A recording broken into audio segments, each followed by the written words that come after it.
Picture this. It's 9:17 p.m. on a random Tuesday. You already worked a full day. Your brain feels like it has that faint buzzing sound it gets when you've made too many decisions. And you're standing in your kitchen doing the math that nobody posts on Instagram.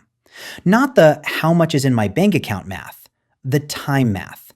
Because you're holding your phone, scrolling through side hustle videos, and every single one of them is saying the same thing in a different outfit. Just do this after work. Just give it 1 hour a day. Just grind for 6 months. And you're sitting there thinking, 1 hour a day isn't that much. I can do that. I should do that. But then you look at your life. You look at the dishes. You look at the laundry. You look at your calendar. You look at the fact that tomorrow morning is going to show up whether you feel ready or not. And something in your stomach tightens. Because the scary part isn't that you don't want more money. The scary part is realizing you don't have more time. My name is Robert. I spend way too much time thinking about the psychology of money, why the same advice works for one person and ruins another, and how your life quietly changes when you stop treating your time like it's infinite. If you've ever felt like you're doing everything you're supposed to do and still can't get ahead, make sure to hit that subscribe button and give this video a thumbs up if this helps you out. Because today I want to talk about the truth about side hustles that nobody wants to hear. Not the motivational truth, not the anything is possible truth, the quiet, slightly uncomfortable truth. Most side hustles don't fail because people are lazy. They fail because people are exhausted. And no one wants to say that out loud, because exhaustion doesn't look heroic. Exhaustion doesn't sell courses. Exhaustion doesn't get you likes. But it's real. And if you've ever tried to stack a second job on top of your life and felt like your brain started glitching, this video is for you. Now, before anyone misunderstands me, I'm not anti-side hustle. I'm not here to shame you for wanting extra income. In fact, for a lot of people, a side hustle is the thing that changes their life. It's the thing that gets them out of debt. It's the thing that gives them options. It's the thing that turns a job they tolerate into a life they actually control. But there's a reason so many people try, burn out, and then quietly stop. And the reason is not willpower, it's structure. Side hustle culture treats time like it's a free resource, like you can just pull extra hours out of the air. Like your day is a pie chart that simply has a missing slice waiting to be filled. But your day isn't a pie chart, it's a body, and bodies have limits. So I want to do something most people don't do. I want to run the numbers. Not the how much money can you make numbers, the real numbers, the time, energy, and friction numbers. Because once you see those numbers clearly, something changes. You stop feeling guilty, and you start making better decisions. Let's start with the basic promise, the side hustle promise. The promise is simple. Work more now, earn more later. And if you do it right, that promise can be true. But the part that gets skipped is the middle. The middle is where your life happens. The middle is where you're tired. The middle is where your boss texts you late. The middle is where your kid gets sick. The middle is where your brain has no more patience for one more thing. Side hustle advice usually sounds like it was written for a person with unlimited margin. Someone who gets off work with energy. Someone who has no commute. Someone who doesn't have caregiving responsibilities. Someone who doesn't have chronic stress. Someone who doesn't have social obligations. Someone who doesn't have a nervous system that feels like it's been on high alert for 3 years. But most people are not that person. Most people are doing this on top of a life that is already heavy. A job, bills, family, health, household admin, and the invisible mental tabs. So here's the first truth. A side hustle isn't just a project. It's an extra operating system. It adds tasks. It adds decisions. It adds deadlines. It adds the constant feeling that you should be doing something. And that has a cost. Even if you're only working 1 hour a day. Because 1 hour a day is never 1 hour a day. It's 1 hour plus context switching, plus setup, plus cleanup, plus recovery. It's the time you spend thinking about it. It's the time you spend worrying you're behind. It's the time you spend researching. It's the time you spend half working while trying to relax. This is why people say things like, I didn't even work that much, but I feel destroyed. Because it's not just the work, it's the mental load. So let's run the numbers. Let's say you work a normal job, maybe 40 hours, maybe 45. Maybe it's the kind of job that technically ends at 5, but mentally follows you home. Let's assume you sleep 7 hours a night. That's 49 hours a week. Now you have 168 total hours in a week. Subtract 49 for sleep. You're at 119. Let's subtract your job, say 45 hours. Now you're at 74. Add commuting. Even a modest commute is 30 minutes each way. That's 5 hours a week. Now you're at 69. Now we subtract life maintenance. Cooking, cleaning, laundry, grocery shopping, basic errands, phone calls, appointments, making your life functional. Let's say that's 14 hours a week, 2 hours a day. That's not even extreme. Now you're at 55. Now add exercise if you do it, or physical therapy, or walking, or just trying to not feel like your body is falling apart. Let's say 3 hours a week. Now you're at 52. Now add relationships, family, friends, maybe a partner. If you don't nurture these, your life gets lonely and stressful. Let's say 5 hours a week. Now you're at 47. Now, we haven't even talked about basic downtime, not productivity downtime, not I'm watching a YouTube video about productivity while feeling guilty. Actual downtime, the kind where your nervous system stops bracing. Most people need that, and if they don't get it, their life starts feeling like a treadmill. Let's be conservative. Let's say you want 10 hours a week of true decompression, an hour a day plus a little extra. Now you're at 37. 37 hours. That sounds like a lot. Until you remember, those are not clean hours. Those are fragmented hours. Those are the hours that exist in the cracks. And here's the key detail. The cracks are not equally valuable. 2 hours on a Saturday morning with full energy is not the same as 2 hours on a Wednesday night when your brain is already melted. So when someone says, just do 1 hour a day, they're pretending all hours are the same.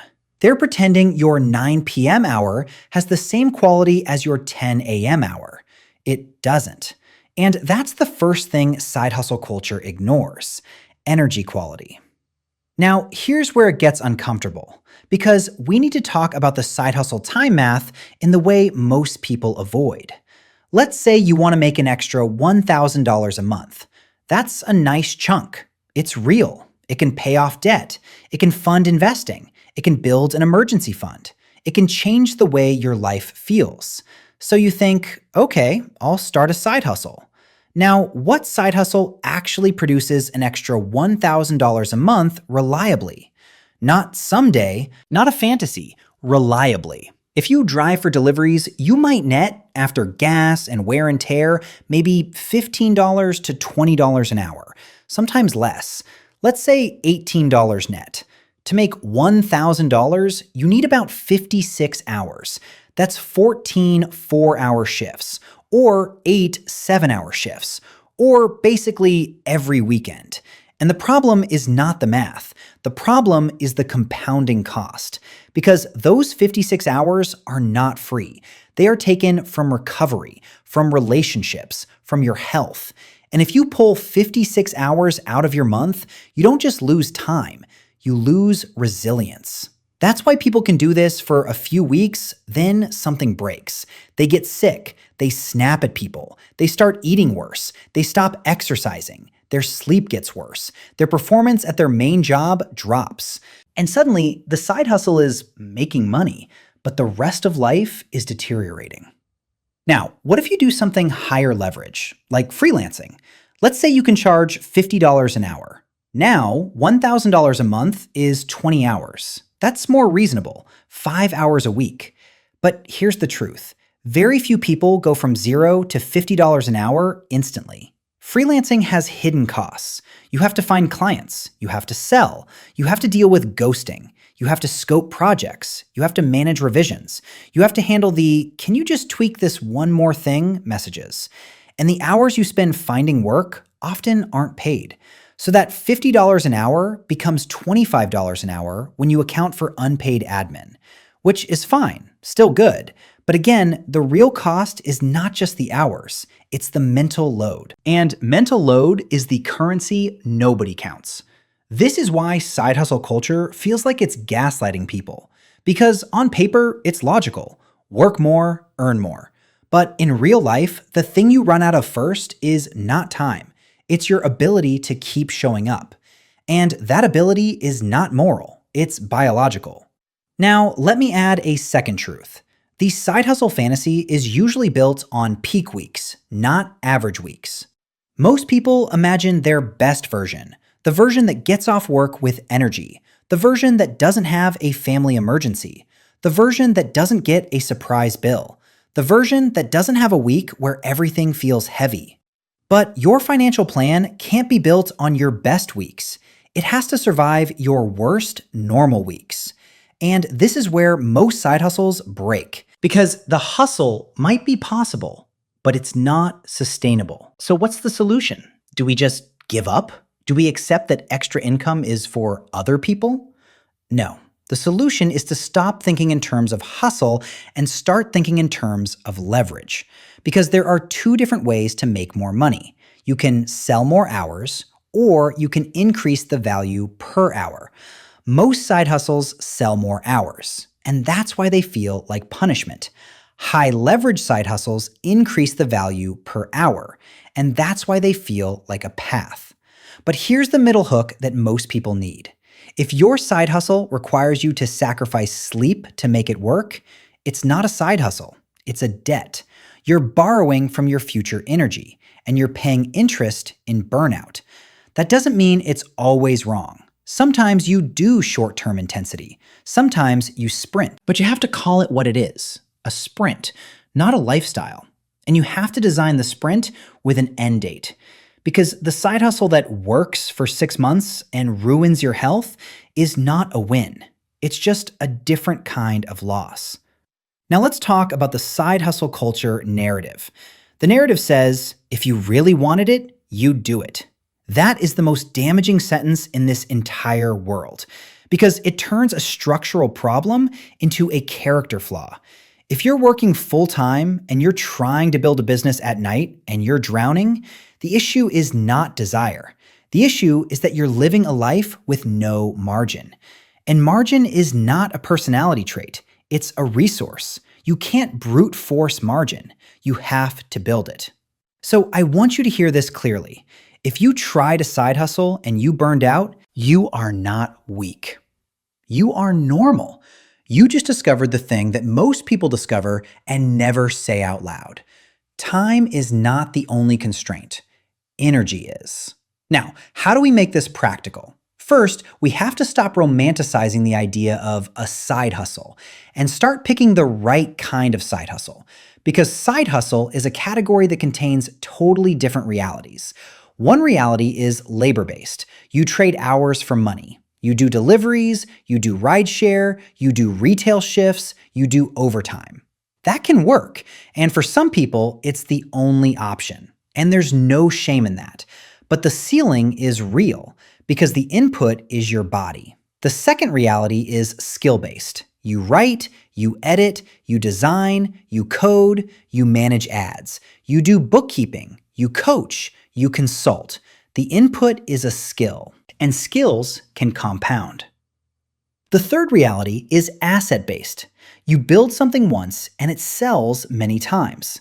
A template, a digital product, a course, a channel, a newsletter. This is the one everyone wants. And it's also the one that usually takes the longest to work.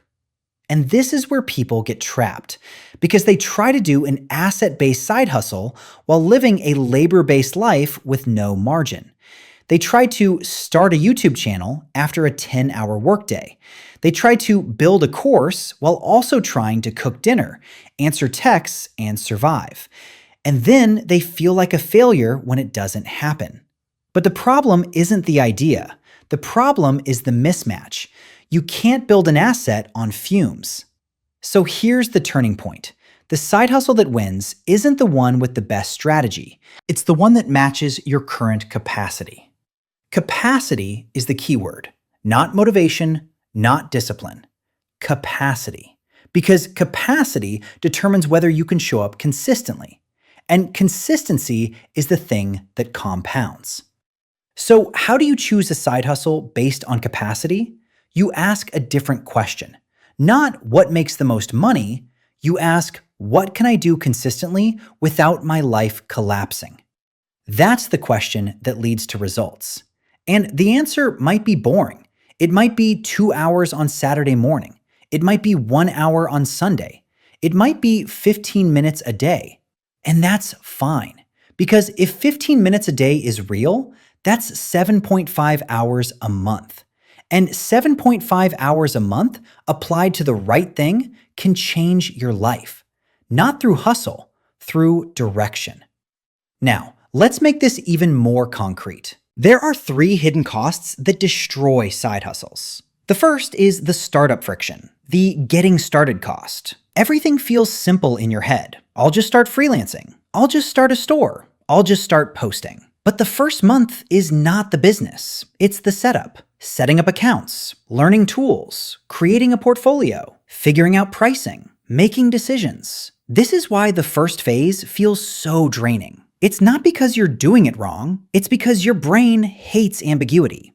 The second hidden cost is emotional rejection. Side hustles usually require you to be visible, even if you're faceless. You put something out, no one responds. You send a pitch, no one replies. You post a service, no one buys. That is psychologically exhausting because your brain interprets silence as risk. That's why people quit. Not because the idea was bad, because the emotional tax was high. The third hidden cost is opportunity cost. Every hour you spend on a low-leverage side hustle is an hour you didn't spend building a higher leverage skill. This is the one nobody wants to hear, because it means some side hustles are traps. If you spend 200 hours driving deliveries to make $3,000 net, you got money. But you also spent 200 hours. What else could 200 hours have done? 200 hours could have made you competent in a skill that pays you $50 an hour. 200 hours could have built a portfolio. 200 hours could have gotten you a better job. Now, again, if you need money right now, you do what you have to do. This is not judgment. This is just reality. But if you're choosing a side hustle, the best choice is usually the one that increases your earning power long term. Because the ceiling on more hours is your life. The ceiling on more value is much higher. Now I want to talk about something that most people avoid. Side hustle culture is often a response to anxiety. It's not always about ambition. It's about fear. Fear of never catching up. Fear of inflation. Fear of layoffs. Fear of being stuck. Fear of the future. And when you feel fear, your brain wants control. A side hustle feels like control. Even if it's not profitable yet, it feels like you're doing something. And that's why people cling to side hustles that don't make money. Because the hustle is not just an income plan. It's a coping mechanism. And if you've ever felt addicted to working on something, even when you're tired, you know what I mean. The hustle becomes a way to not feel helpless. But here's the paradox. If your side hustle is increasing your anxiety, it's not giving you control. It's taking it. So the goal is not to hustle more. The goal is to choose a plan that lowers your stress while raising your options. That's the sweet spot. Now, let's build that plan. I'm going to give you a framework that makes side hustles sane. Not sexy, sane. And it starts with one honest question. Do you need cash now, or do you need income capacity later? If you need cash now, you do a cash hustle, something that pays quickly. Overtime, deliveries, part-time shifts, but you put a cap on it. You say, I'm doing this for 12 weeks, or I'm doing this until I have a $1,000 buffer. Because cash hustles are not meant to be forever. They are meant to buy you breathing room. If you need income capacity later, you do a skill hustle. You choose a skill, you commit to it, you build competence, you build proof, you build a portfolio, and you accept that it might take longer to pay, but when it pays, it changes your life. And if you have some margin and patience, you do an asset hustle. You build something that can sell without you being present, but you do it with a timeline, and you do it with realistic expectations. Now, here's the practical part. Most people fail because they try to do all three at once. They need cash, so they do deliveries. They want skills, so they take courses. They want assets, so they try to start a channel. And now they have 3 side hustles and no life. So you pick one season, a season of cash, a season of skill, a season of asset. You can rotate, but you can't stack everything. Now let's do the truth about the 1 hour a day advice. 1 hour a day is fine if it's focused, if it's consistent, if it's aligned. But if the hour is scattered, it becomes nothing. So the real win is not time, it's containment. Containment means you give the hustle a box. Saturday, 9 a.m. to 11 a.m. That's the box, not whenever I can. Because whenever I can becomes never consistently. And your brain needs a ritual, a predictable start, a predictable end. Because without that, the hustle leaks into everything. And when it leaks, you never rest. You're always kind of working. And that's the fastest path to burnout.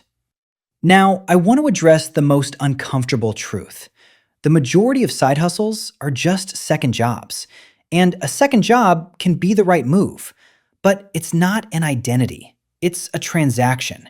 And if you treat it like a transaction, you start making smarter choices.